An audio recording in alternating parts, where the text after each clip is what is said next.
अगर कहानी अच्छी लगे तो लाइक, कमेंट, सब्सक्राइब जरूर करना। चलते हैं कहानी में। जबरदस्ती। सुनसान सड़क पर खौफ फैला हुआ था।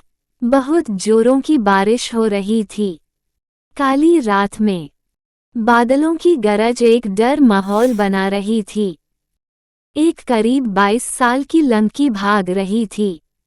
वो बहुत डरी हुई सी लग रही थी।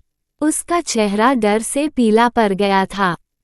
वो बार बार पीछे मुड़कर देख रही थी, मानो उसका कोई पीछा कर रहा हो। वो सहमी हुई सी लग रही थी। भागते भाग वो गिर गई, लेकिन उसने उस तक की परवाह नहीं की। वो दर्द से चिल्लाई, आह! उसकी आंखों से आंसू बहाने लगे। उसने आंसू पोंछ और दोबारा खड़ी हो गई। वापस भागने लगी। तभी उसे वहां 4-5 लोग नजर आए। वो उनके पास गई। उन सब से कहा, प्लीज हेल्प मी। वो हकलाते हूँ बोली, प्लीज हेल्प मी।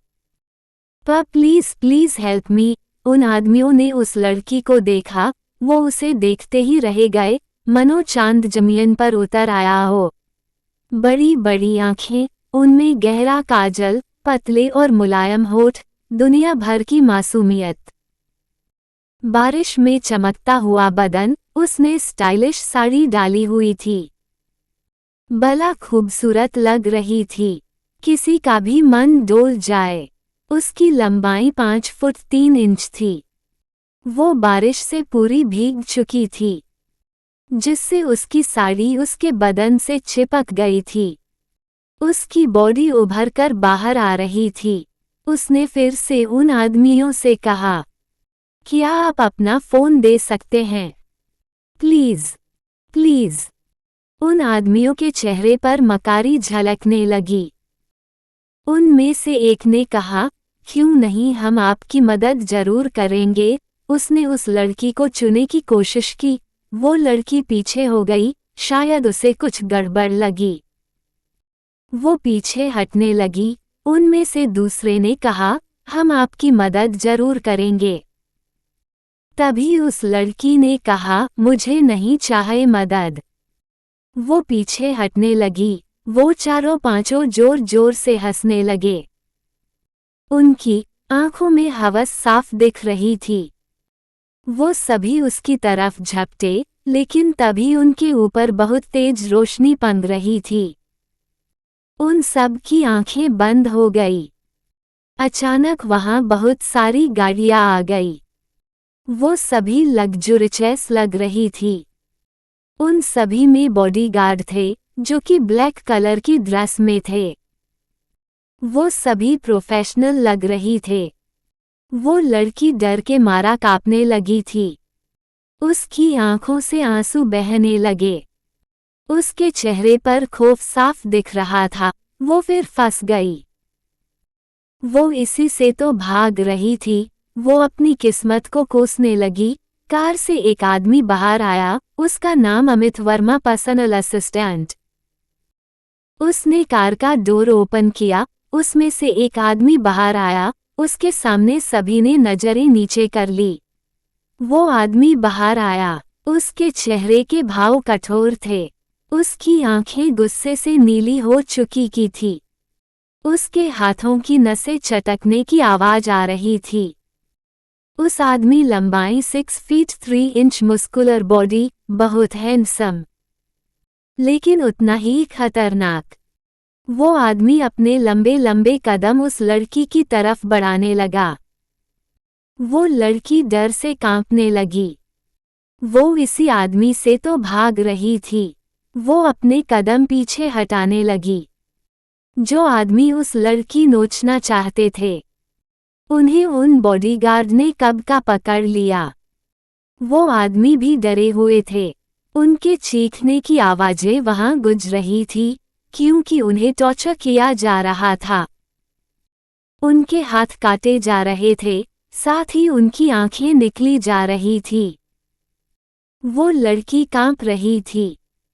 वो आदमी उसके सामने आ गया। उसने गुस्से से उसकी कलाई पकड़ ली। उसकी पकड़ इतनी मजबूत थी कि जैसे बढ़िया हो। ये पकड़ थी या फिर जकड़, दर्द से वो लड़की रोने लगी। उसने अपना हाथ पीछे लेने की कोशिश की, ये देख उस आदमी को और गुस्सा आ गया। उसने गुस्से से उसका चेहरा जबरदस्ती पकड़ते हुए बुरा कर कहा, तुम्हारे पर निकल आए हैं। तुम्हारी इतनी हिम्मत, हुआ। उसकी पकड़ और ज्यादा सख्त हो गई। उसकी उंगलियों के निशान छप गए। वो लड़की रोने लगी। उस आदमी ने उसका गाला पकड़ लिया, मनो वो उसे मार ही देगा। उस लड़की का दम घुटने लगा। वो छटपटाने लगी। उस आदमी ने उसका गला छोड़ दिया। उसका हाथ पकड़ा और लगभग घसीटता हुआ ले जाने लगा। उसने उसे कार में फेंक दिया और खुद भी कार में आ गया। कार हवा सा बातें करते हुए हैदराबाद की सड़कों को चीरते हुए एक बहुत बड़े महल के सामने आकर कार रुकी। उस आदमी ने उस लड़की को लगभग खींचते हुए महल के अंदर ले जा रहा था। वो लड़की रोए जा रही थी। सभी नौकरों ने अपने सिर झुकाए हुए थे। आज उनसे चूक हो गई, उन सभी से बहुत बड़ी गलती हो गई थी। वो आदमी उस लड़की को घसीटता हुआ एक कमरे में ले गया और उस कमरे में फेंक दिया। वो लड़की सीधा जमीन पर गिरी। वो आदमी उसके पास आया और जबरदस्ती उसकी बाजू सहित उठाया। उस लड़की ने डरते हुए कहा, प्लीज प्लीज, मैं दोबारा कभी नहीं भागूंगी। वो रो रही थी। उस आदमी ने गुस्से से कहा, तुम्हारे पर विंग्स निकल आए हैं ना। उसने उसे वॉल से लगा दिया। उस लड़की ने रोते हुए कहा, माँ मैं दोबारा ऐसा नहीं करूंगी।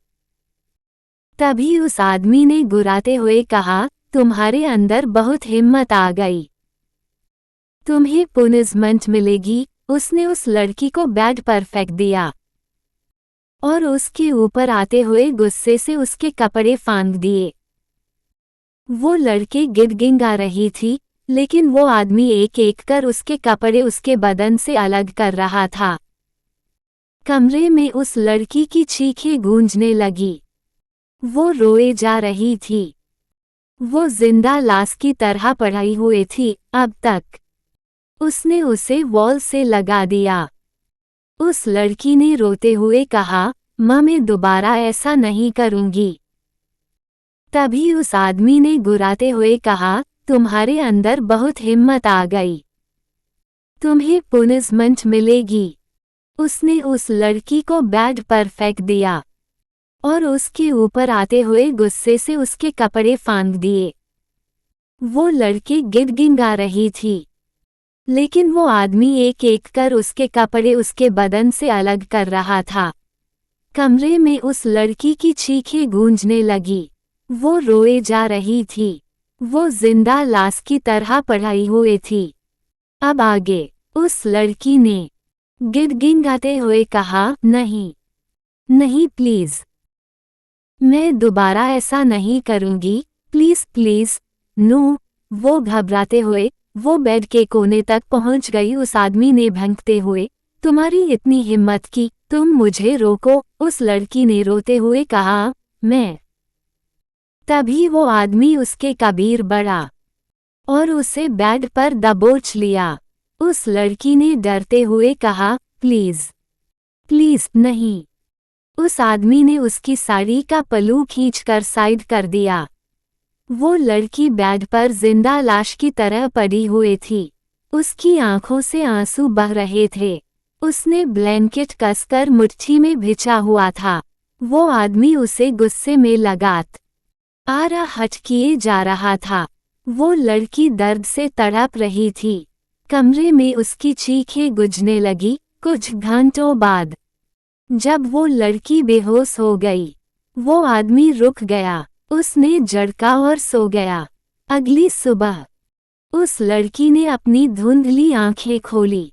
उसने अपनी दूसरी साइड देखा, कोई नहीं था।